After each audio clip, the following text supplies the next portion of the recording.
Hey guys, Jamie here from CSF Performance Development Center.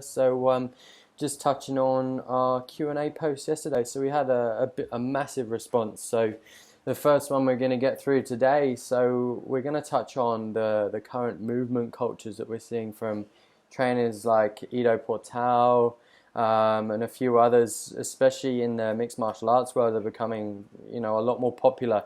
So what we want to start to really figure out is, some of their philosophies and how this relates to the current sports and performance world. What's going on and how do these guys think?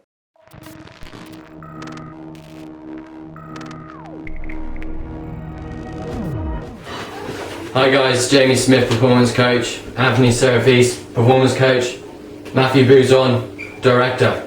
Alright guys, so we had a question come in just yesterday actually, so let's just start that again. Do you want me to do that bit? No, it's alright.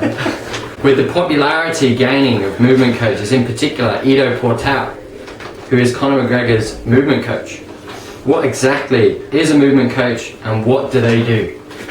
What do they do? So my take on movement coaching, movement performance, basically there's kind of, the way I see it is there's two different ways to look at it. The way I look at it is from a scientific point of view and from a biomechanical point of view. So what I do is I look at the way somebody moves and the quality of movement, and we try to quantify that. So what I'm currently studying my PhD on is looking at the movements of a deadlift, and we can actually measure these things. We measure with a force plate, we measure it through qualysis, so we can actually measure the joints and the way the joints are moving, and then we also have the muscle activation. So for me, everything I try to do is from a scientific point of view. I'm trying to quantify so I can measure movement, and then we can measure if we can improve or if we get worse doing movement. So the way for me is always for injury prevention, which turns into performance enhancement. So the way, making sure the joints are working correctly. So the way I deal with athletes and movements is almost in a very linear and progression standpoint. So say I get an athlete, I have an MMA fighter, just because we're talking about Conor McGregor, and he's got a fight in 3 months. Well, we take where he's at now and we can improve him over those 3 months. Or I have a power lifter and he's got a competition in 8 weeks. So I take that 8 weeks and we start him from a baseline, and then we move forward through that. So I combine a lot of my movements and exercises. They have to be very, very structured and centered around them gaining strength or them improving their movements. And again, for me, it needs to be quantifiable so we can measure it. Then we also have the other standpoint of movement, and that kind of comes from the artistic expression of movement. So sports like gymnastics, MMA has a massive component of that, and that's where these guys have started to come in and found their little niche in guys like Ido Portal, who works with Conor McGregor, Erwan Le Corre, who works with Carlos Condit,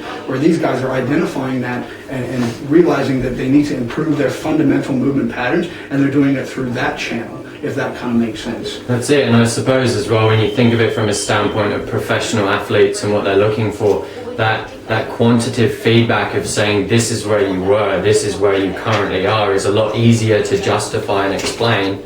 And I guess from the artistic side of things, it's a little bit more difficult to really define and improve performance. Well, I don't know what you think, Anthony. I definitely agree. Quantifiable is, that's make or break in the sport performance world. You gotta have numbers. People want to see numbers, they want to see results. But you got these guys like Erwan and Ido, who I've been lucky enough to go to one of Ido's conferences, and he's an amazing, dynamic coach. He's a coach.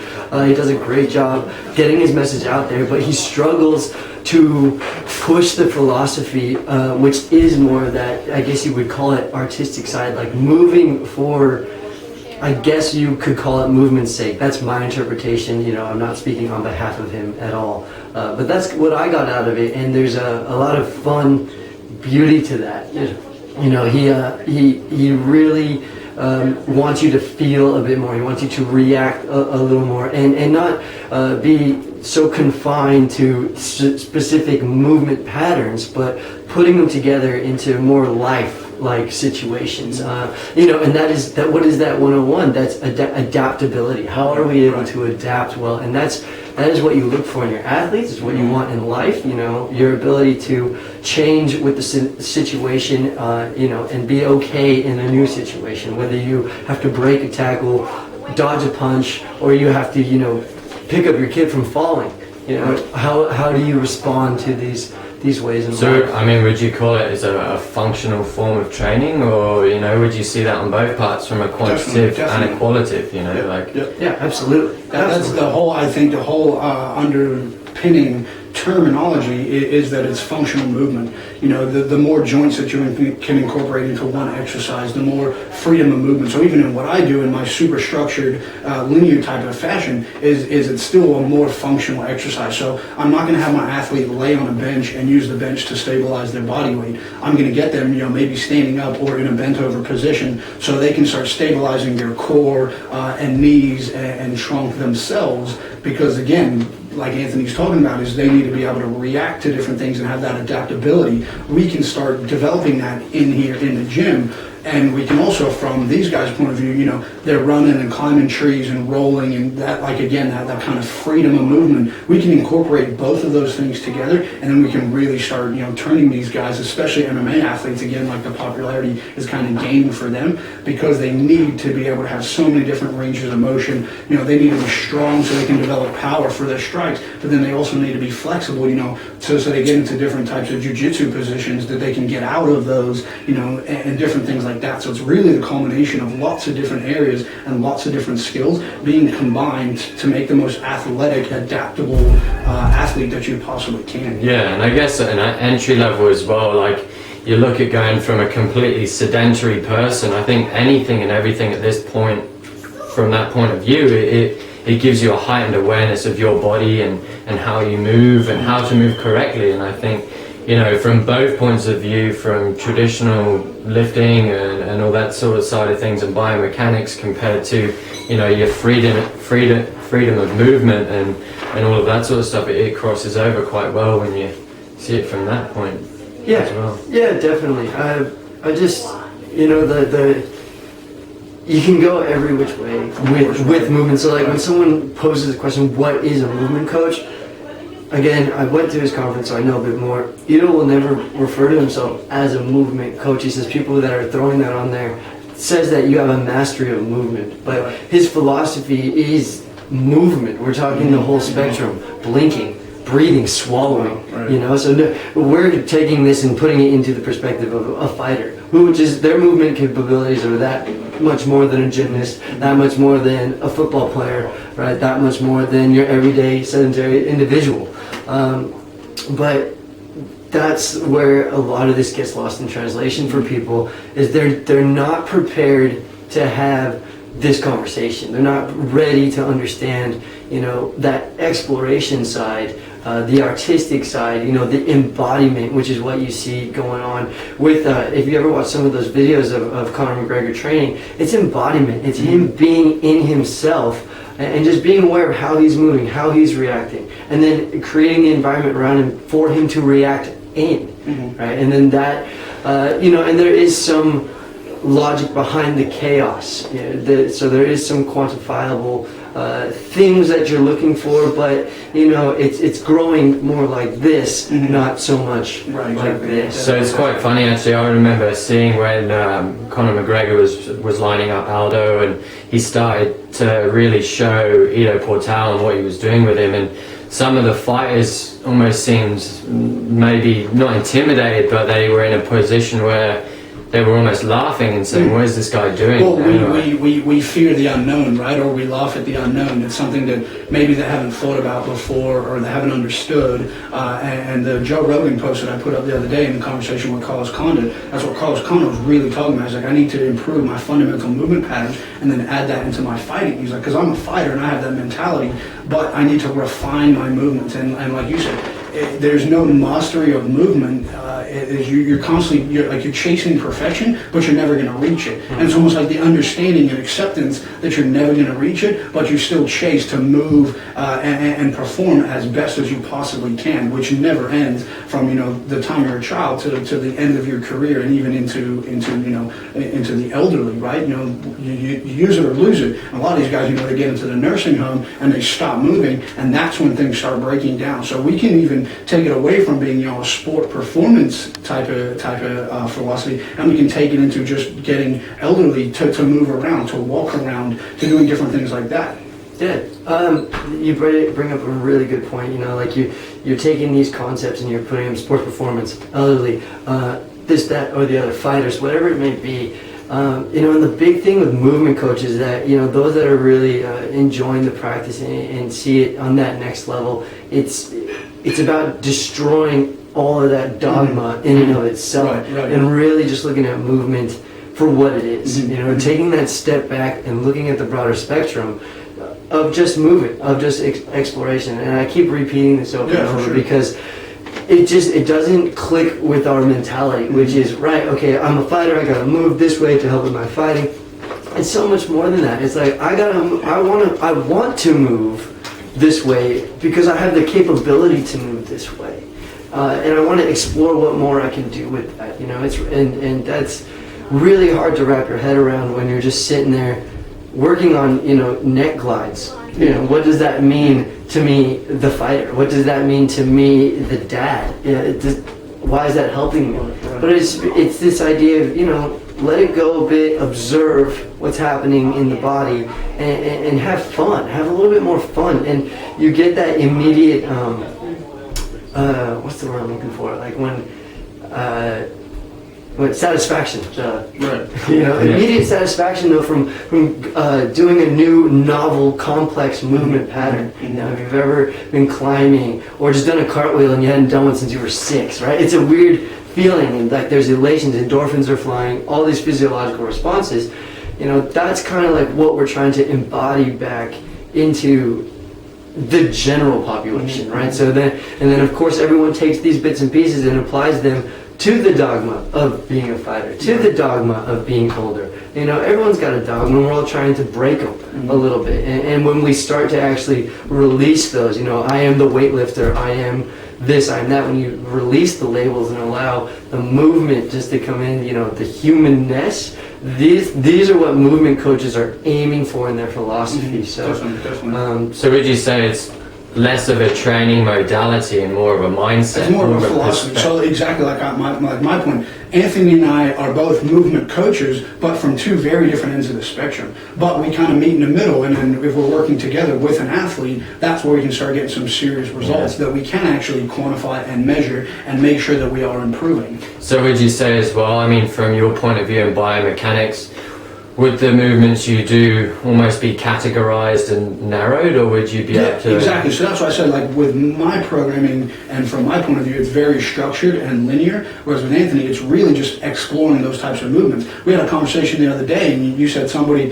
at the conference was like, oh, why are we doing these movements? Well, why not? Why not try this? Why not see if you can get, you know, some type of flow and, you know, flexibility through your T-spine or your hips and stuff like that? Whereas where I do it, it's still very, very structured, and the athletes that I deal with, it almost needs to be. Otherwise, this other type of point of view goes right over their head, and they don't buy into the philosophy. And the biggest thing is we could write the best program in the world, but unless the athlete or any, you know, everyday client we're dealing with actually buys in and understands why we're doing it, it almost means nothing. It just becomes a list of exercises that they could, you know, get off of a website. I suppose as well, another thing, like anything and everything we do as coaches and as trainers and as mentors and teachers, is that it's all about purpose. Like, why are we doing it? And I think, you know, it's something quite simple, saying we need better glute activation, we need more core control, all of this, and then you take it from, you know, the movement point of view, and we say, well, that's good, but we want to look more towards, like, maybe skill acquisition, or just, you know, it's integrative. You know, like, why are we doing a plank? Like, are we doing a plank for just to plank? You know, like, well, what are we doing that plank for? You know, if we're a fighter, we're doing that to create co-contraction through the core, through the glutes, so that we got that full range, or so that we got everything moving from the toe up to through the hand. Right? We want that co-contraction happening. There's a reason to that. But if you're just doing a plank to do a plank, well, how are you integrating that into your life? You know, are you crawling? Are you playing? Are you climbing? Are you picking up your kids and throwing them? Are you surfing? You know, there's a billion things you can be doing. It's quite funny when you say it like that, when you see it from the point of view of the current sort of standing of fitness and training, if you like, is it's kind of like doing things for the sake of doing things. You know, you see yourself a free bench, or, you know, a free barbell, and you go, right, sweet, I'm just going to go and I'm going to start lifting. But what's the application? Exactly. What's the purpose? I might have, say, 5 go-to exercises but each of those exercises will have 6 or 7 different reasons depending on the person. So I could program the same exercise to you and to you, but for 2 very, very different reasons. And again, we talk about co-contraction. One of you might have poor glute activation, so for you I'm going to program it for that. Somebody else might have weak core stability, through the front anterior portion of their hips. I might program that exercise for that reason. Make sense? So again, it's just that culmination of integration. It's a great word that you used earlier. The integration of using these different philosophies, exercises, and putting them together so that our person or client, athlete, whatever it is, they can perform in the best possible way. Whether it's daily tasks, whether it's athlete performance, whether it's child development, it doesn't matter what it is. We can incorporate all of these things into the one program that's based on the individual. Yeah, and I think back to what I said earlier about how some people were judging this movement training of Conor McGregor and actually found it quite novel and was not taking it very seriously. And I think maybe it's because they're intimidated by the style of training, movement coaching itself. Whether it's intimidation or just misunderstanding. Like I said, for me, it's not novel. This type of philosophy has been around for a long, long, long time. Where I came through, functional movement screen, Gray Cook and those guys, that was created back in 1995. And it's kind of this thing that's happened that's novel is not really novel. It's just now starting to gain popularity. One of the analogies I use with my university students when I teach prescription and programming is we kind of went through the 80s and it was the big boom of like Arnold Schwarzenegger and bodybuilding, and this is what the athlete should look like with the big pecs and big old abs and big biceps and things like that, where it's like we kind of got away from but this is how an athlete should move. So now it's kind of through these things, we're kind of going back to that. A term that gets thrown around a lot is, that guy's farm strong. For me, he's just functionally strong. He can go out and and kill a deer and carry it home. That's functional strength, right? He's doing stuff. He's running. He's climbing. So I guess that's where there's this kind of buy-in or integration of this other type of philosophy through guys like Ido Portal, Erwan Le Corre. Is just combining those things with the different types of programs to make, again, the best type of performance that we can. That's it. And I think in terms of both of your experiences in the training, are there different levels of what you can go in terms of mastery? You see some of these crazy handstands where they go from setting the splits right into a handstand, or even something like deadlifting 300 kilos. I know they're same sort of scale, but 2 totally different ends of the spectrum. I mean, there's always going to be a progression to skill acquisition or strength development, and again, that's I guess where my point of view comes from in the linear fashion. You always got to start somewhere, and then we can improve it from there.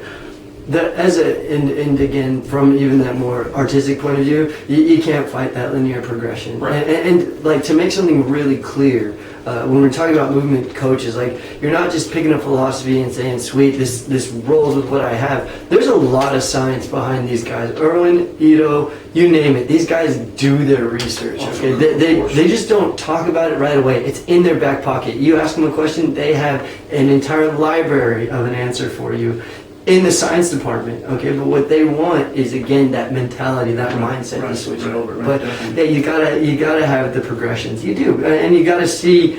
I think you need some level of quantitativeness to get somewhere. And would you say it'd be more internal in that sense, like your own sort of control of that technique, and you kind of progressing nicely? And I know from my own experiences of Brazilian Jiu-Jitsu, one day you come in and you just feel like you can't do a thing, and then 3-4 months down the track, maybe even 12 months down the track, you start picking these things up, and to somebody else looking from the outside, great, you can see this person's improved, but in your own mindset you may feel restricted in some ways, Absolutely. I think definitely, and that's just with any type of skill acquisition. Whether it's trying to stand and balance on one leg, or it's trying to learn an arm bar or a rear naked choke or something like that. Repetition. The more times you do it, the more times you do it correctly and perfectly, then the quicker you get to mastering that specific thing. That's it. And I think back to a saying is that they say practice makes perfect. when in fact is perfect practice makes permanent. So we're all on the same page. that's it, exactly. We all agree. Perfect. There's another one too. You know, consistency is the mother of all creation. Now that's one that I really dig, because if you stick with that, if you hold with that, you know, something's going to come of that consistent practice. Whether it's you sitting in a desk for 25 years or you getting up and doing something about the way you move. That's it. So I guess in a nutshell, I mean, so you know, what would you define as a movement coach? What would you see if you were somebody that coaches movement? Yeah. As simple as that. I would have to second that. I think you just study it, learn a bit more. Gotta know anatomy, gotta know biomechanics, you know, gotta know physiology. Those are your basics. Start with that, and then don't be afraid to dig into the Eastern philosophies. Don't be afraid to dig in to the fight philosophies, you know. Make it your own. But yeah, movement. Just somebody that coaches movement in whatever aspect that movement actually is. Yeah, right. And we could have 20 people in a room, and 20 different people are going to define movement differently. We'll have the same principles and the same foundations, but the way we all look at it comes differently. And again, that's where we get the integration of combining, you know, these different types of philosophies and creating the best possible program for that individual. Yeah. So where do you see this movement coaching going in the next 5 years? What do you think? Oh hell yeah, I'm on board. You know, even with what we're doing here, you know, like it still has very linear progressions, but there's room. A lot of the things we do don't have reps, don't have sets. Okay, it's about getting that quality movement. Coaches watching, coaches seeing how they're moving, writing down notes. It's very, you know, innate. That's that next level that we're looking at in the sports performance world. It's been happening for years.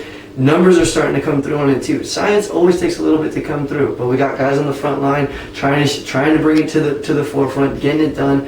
But you need, it's life. Movement is life. You stop moving, you die. Your heart starts beating, your brain starts ticking, you die. Movement, man. It's Or you could work in an office. You could work in an office and feel the same, right? Yeah. I think that about addresses all the points that we had, guys. So. Look out for these videos. We're going to try to do them as often as possible. Keep the questions coming in. Really, you know, here we're all about, you know, sharing ideas, sharing information.